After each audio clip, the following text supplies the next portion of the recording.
Hai guys, what's up? Assalamualaikum. Welcome to channel Faiz Cerita.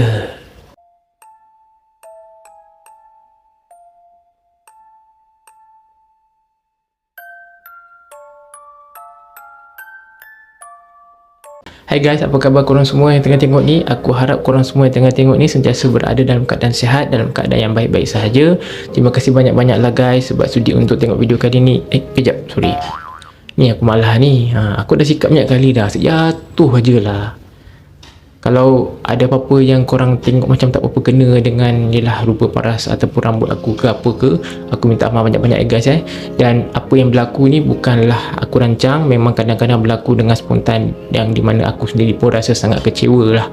Tapi apa-apa pun penceritaan tetap kena diteruskan. Jadi guys, tak lupa juga aku nak ucapkan kepada korang yang baru mengenali Faiz Cerita ni, sekiranya ada yang baru mengenali Faiz Cerita, salam perkenalan. Dan aku harap korang yang baru mengenali Faiz Cerita ni, aku harap korang sudi untuk support Faiz Cerita hanya dengan klik subscribe, like dan share. Dan juga korang boleh follow Faiz Cerita di platform media sosial seperti yang tertera di ruangan description.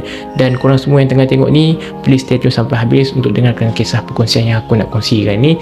Kisah yang aku nak kongsikan ni memang agak mengejutkan jugalah. Aku dapat kisah ni daripada seorang guys yang beliau kongsikan kisah ni sampai sekarang ni, kata dia masih tertanya-tanya tau, kisah seram yang dia lalui tu macam mana dia boleh jadi mangsa ke atas peristiwa seram tu.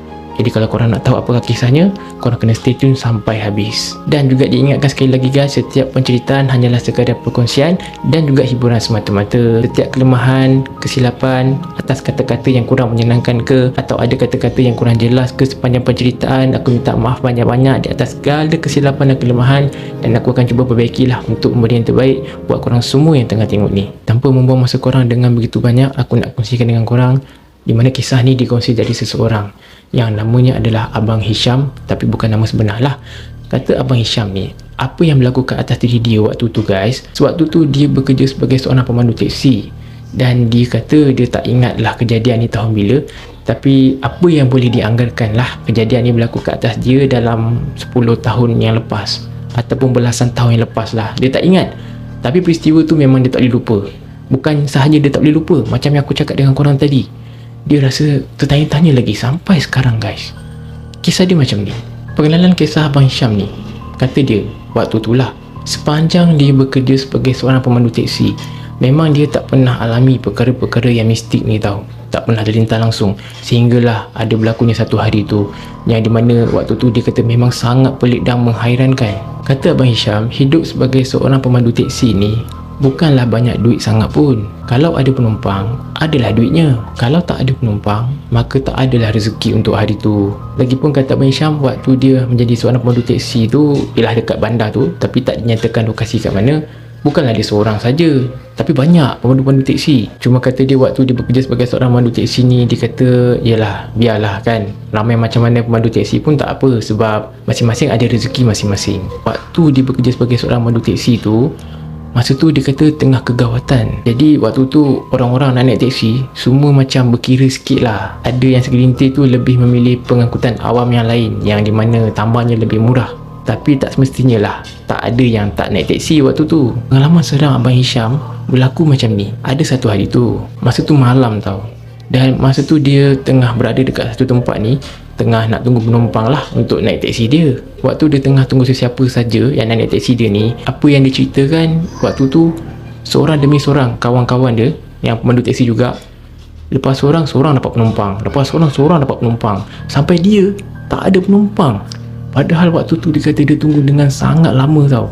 Yang menambah pelik, kata Abang Hisham waktu tu, dia memang sangat heran lah, bila ada orang nak pergi dekat teksi dia, mesti tak jadi naik. Kata Abang Hisham, waktu tu dia sangat-sangat tertekan lah guys, sangat-sangat stres. Pendapatan dia pun agak terjejas juga. Katanya kalau sehari dua tak ada penumpang, tak apa lagi. Tapi waktu tu dah 4 hari berturut-turut guys, tak ada sesiapa yang nak naik teksi Abang Hisham ni.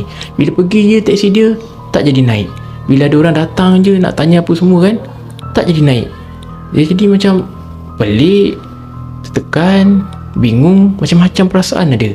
Bila dah masuk hari keempat, masih lagi tak ada sesiapa yang naik teksi dia, dia macam terfikir tau, apa punya badilah yang ada dekat aku ni. Bila ada orang lalu dekat teksi dia, dia ajak orang tu naik, orang yang dia ajak tu mesti giling kepala. korang biasa kan, macam yelah kalau kita nampak ada pemandu teksi ajak sesiapa naik kan, mesti orang tu macam contohlah Abang Hisham tu panggil orang macam ni kan, sini, orang tu pula macam tu lah kan, tak tahulah macam mana kan, tapi Abang Hisham gambarkan macam tu lah.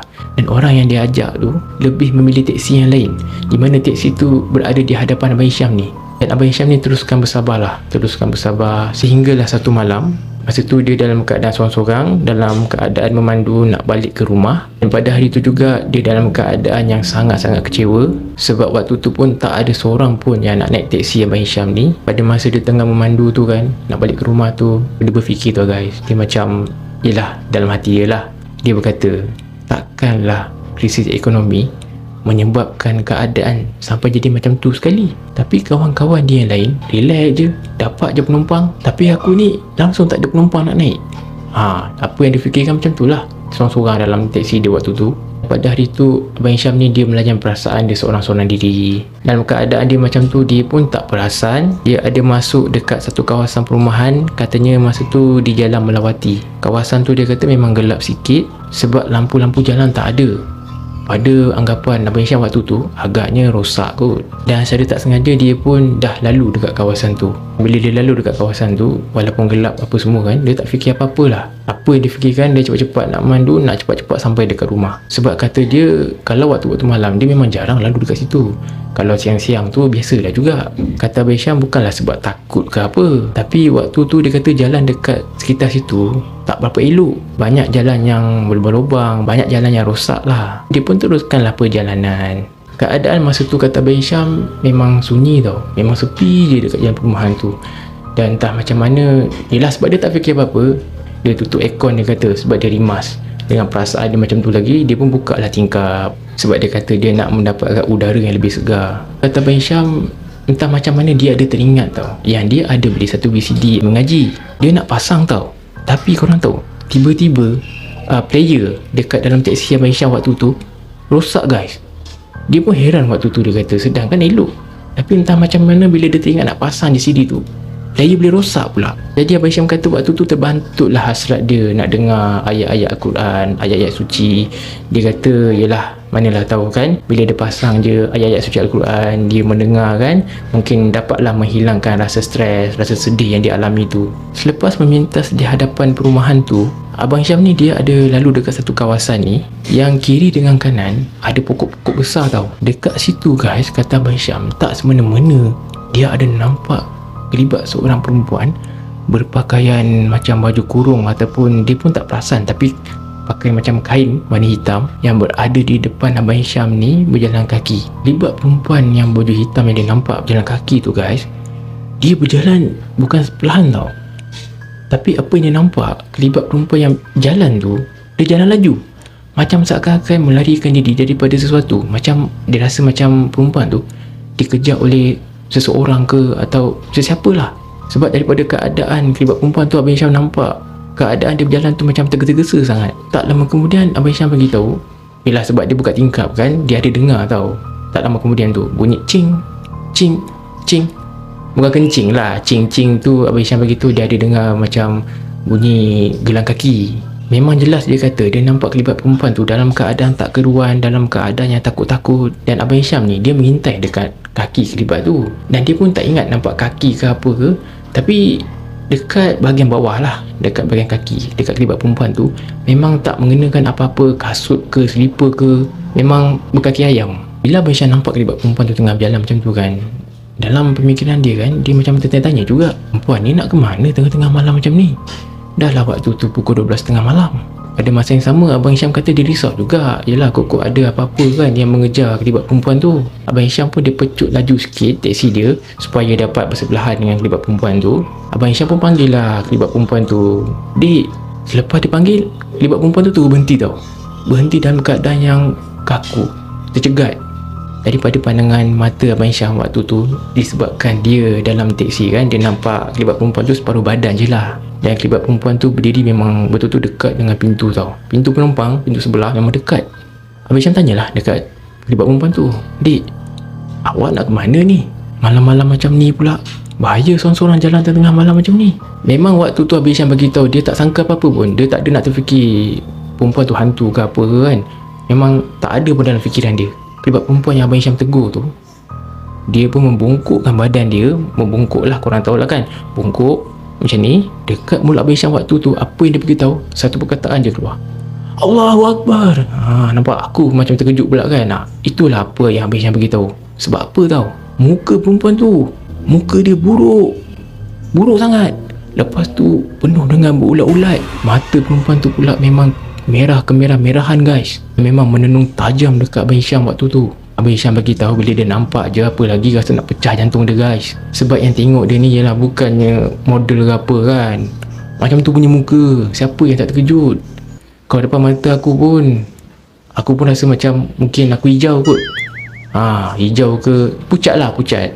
Abang Hisham apa lagi bila dia nampak? Dia terus masuk gear, dia terus pecut laju lah teksi dia. Pada waktu tu tiba-tiba radio kereta dia ataupun player dalam teksi dia ni boleh terpasang pula dengan sendiri. Bila radio tu terpasang dengan sendiri, ada lagu-lagu yang pelik-pelik tau guys. Lagu yang memang pelik, macam lagu yang mix. Bukan mix yang macam sedap lah, tapi memang lagu bercampur-campur tau. Abang Hisham beritahu disusuli dengan bunyi gelang kaki. Memang kata Abang Hisham waktu tu kepala dia rasa macam nak kecut pun ada. Tapi ketika tu dia tak fikir apa tau guys. Dia pecut teksi dia laju. Dia tak peduli apa lubang ke, lubang kecil ke, lubang besar ke, ikutlah kan. Apa-apa lubang pun tak apa, dia tak kisah, dia langgar je. Tak lama kemudian kata Abang Hisham, dia ada terhidu satu bau. Yang bau tu sangat busuk tau, hingga membuatkan dia rasa macam nak muntah. Bau busuk tu lebih busuk daripada bangkai haiwan. Dan bulu roma dia merinding-rinding guys. Bulu roma dia memang semua bulu roma pacak-pacak lah, spike lah. Sebab dia kata waktu bulu roma dia merinding tu, dia dapat rasa macam ada sesuatu yang duduk dekat bahagian belakang. Abang Hisham ni waktu tu dia cuba nak matikan tau radio tu. Dia cuba nak tutup, tapi bila dia matikan terbuka. Dia matikan terbuka. Waktu tu dia kata dia tak cemas. Memanglah dia takut, tapi dia tak nak cemas sangat. Dia baca je apa-apa ayat yang dia ingat, apa yang dia tahu dia baca je, dia tak berhenti. Bila sampai je dekat satu tempat yang agak terang, Abang Hisham ni terasa nak pandang dekat cermin belakang tau, nak tengok apa ada kat belakang ni. Bila dia tengok je dekat cermin belakang, terkejut dia. Dia nampak ada wajah-wajah yang misteri yang duduk dekat belakang ni. Yang muka wajah-wajah yang dia nampak ni ditutup dengan kain hitam. Masa tu dia kata dia berserah je lah. Dia rasa macam kaki dia ni pun, seluruh badan dia ni pun macam tak ada dekat bumi yang nyata. Sampai macam tu sekali guys. Abang Hisham ni pun dia kata apa lagi, dia baca ayat kursi kuat-kuat dalam teksi dia. Makin kuat dia baca ayat-ayat Quran, makin kuat bau-bau yang busuk tadi tu. Hampir lemas jugalah dibuatnya. Walaupun tingkat dalam teksi tu semua dah buka luas, tapi bau tu tetap kuat. Tiba-tiba pula kereta rasa berat sangat, macam susah nak bergerak. Bila dah jadi macam tu, Abang Hisham bagi tahu dia berhenti tepi jalan. Dia tak fikir apa, dia turun daripada teksi dia tu. Dia tinggalkan teksi dia kat situ juga. Lepas tu dia pun berjalan ke depan sikit untuk menahan teksi orang lain lah. Kebetulan ada teksi yang lalu dekat situ, dan pemandu teksi tu adalah kawan dia. Dia pun tumpang lah teksi kawan dia tu. Kawan dia tanyalah dekat Hisham ni, Hisham kau apa pasal ni? Abang Hisham ni pun ceritalah apa yang berlaku kan, apa semua sepanjang dia dalam teksi tu. Lepas tu kawan dia pun bagi saranan dekat Abang Hisham ni, suruh Abang Hisham ni pergi berubat. Abang Hisham ni pun dia dengar saranan kawan dia ni. Dia pun carilah perawat-perawat yang memang mahir lah, yang pakar tentang hal ehwal mistik ni untuk tujuan rawatan lah. Selepas dia berikhtiar tu, dia dapat puncanya. Dia dapat tahu bawah cushion dekat tempat duduk belakang teksi dia ada benda berupa gelang kaki yang dibalut dengan kain warna hitam. Yang kain tu ada kesan tumpuk-tumpuk darah. Dalam tu pula ada tanah dan juga abu. Abang Hisham ni tertanya-tanya, dia tak tahu apakah tujuan sebenar benda tu boleh ada dalam teksi dia ni. Tapi itulah punca kenapa tak ada penumpang-penumpang yang nak naik teksi Abang Hisham ni. Dan kata dia, kalaulah benda tu tak berlaku pada malam tu, dia memang tak akan dapat tahu sampai bila-bila lah punca keadaan teksi dia tu. Walau macam mana pun kata Abang Hisham, sampai ke hari ni dia masih tertanya-tanya dan agak pelik, angkara siapalah yang letak benda tu dalam teksi dia. Kata dia sejak kejadian tu dia dah tak bawa teksi lagi. Dia terpaksa mencari kerja lain sebab kata dia rezeki ni luas, ada di mana-mana. Jadi itu sajalah guys perkongsian untuk dalam kisah video kali ni, yang dikongsi daripada seseorang yang nama Abang Hisham tapi bukan nama sebenar. Yang kisah seram beliau ni dia lalui sewaktu dia bekerja sebagai seorang pandu teksi. Jadi korang rasa macam mana guys? Seram ke tak seram? Dan kalau korang jadi Abang Hisham ni pun mesti korang pelik kan? Tiba-tiba ada benda yang macam tu pula dalam kereta kan. kita pun tak tahu siapa yang letak, apakah tujuan dia letak dalam jersey tu kan. Untuk korang yang tengah tengok ni, kalau korang nak nilaikan apa-apa, nak berikan pandangan apa-apa, atau mungkin korang ada pengalaman macam Abang Hisham ni, korang boleh komen dekat ruangan komen di bawah. Alright guys, terima kasih banyak-banyak kepada korang semua sebab sudi untuk tengok video kali ni dan sudi stay tune sampai habis. Dan aku harap korang semua yang tengah tengok ni sudi support Faiz cerita, dan aku harap korang semua sudi memaafkan aku di atas segala kesalahan dan kesilapan, dan aku akan cuba perbaiki sedaya upaya untuk memberi yang terbaik buat korang semua yang tengah tengok ni. Dan buat yang baru menjadi Faiz cerita guys, jangan lupa untuk support Faiz cerita hanya dengan klik subscribe, like dan share. Dan juga boleh follow Faiz cerita di platform media sosial seperti yang tertera di ruangan description. Kalau korang ada kisah-kisah seram, kisah-kisah misteri yang korang ada pengalaman yang sudi untuk di-share kan, untuk dikongsikan, korang boleh emailkan jadi Faiz cerita. Jadi bolehlah aku kongsikan di dalam video di masa akan datang, sekiranya kalau korang tidak keberatan lah. Apa-apa pun guys, terima kasih banyak-banyak. Aku tak dapat nak belah jasa korang semua yang tengah tengok ni. Aku sentiasa akan mendoakan korang semua agar dilimpahkan rezeki yang luas, dikurniakan kesihatan yang baik selalu. Amin. Itu sahaja guys untuk penceritaan dalam video kali ni. Sekian daripada Faiz cerita. Stay tune untuk next video, InsyaAllah. Assalamualaikum.